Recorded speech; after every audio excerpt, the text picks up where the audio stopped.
A devastating day for America's space city. A pioneer who made history alongside Neil Armstrong and Buzz Aldrin has died. Michael Collins passed away today after a valiant battle with cancer.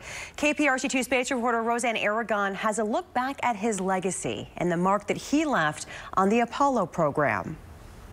Michael Collins was 1/3 of the most famous space mission in history, Apollo 11, the first lunar landing. As Neil Armstrong and Buzz Aldrin took mankind's first steps on the moon, Collins orbited miles above them.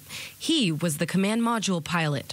But before he was a space traveler, he was a world traveler. Collins was born in Rome, where his father, a career Army officer, was stationed. The Army sent their family all over the map.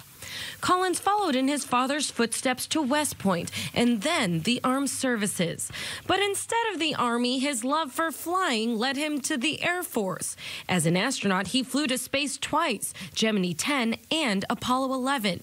Collins was sometimes called the forgotten astronaut of that mission to the moon, but he was at peace with his role in history. I wish I could have walked on the moon. Undeniably, I felt that way at the time. Still, I'm sorry I missed that, but I can say with the utmost honesty, I was thrilled to have the place that I had.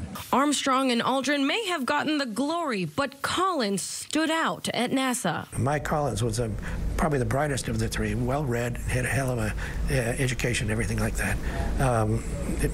My favorite. Collins was respected by his colleagues, who were also his neighbors.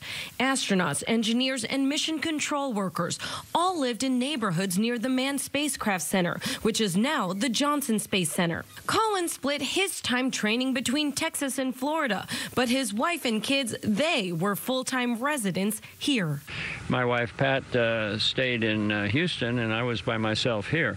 Some crews imported their family from Texas to Florida, and that worked out well for them, but we used a different system, and it worked out very well for us. Life after the moon landing brought decades of accolades for the Apollo 11 crew.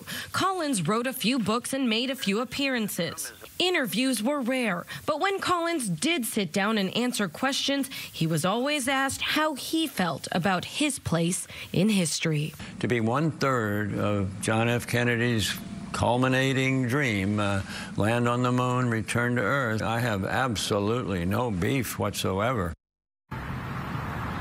Spoken like a true American hero, and now we're told he has passed away peacefully in Florida, surrounded by family. He was 90 years old. Reporting live from the Johnson Space Center, Roseanne Aragon, KPRC 2 News.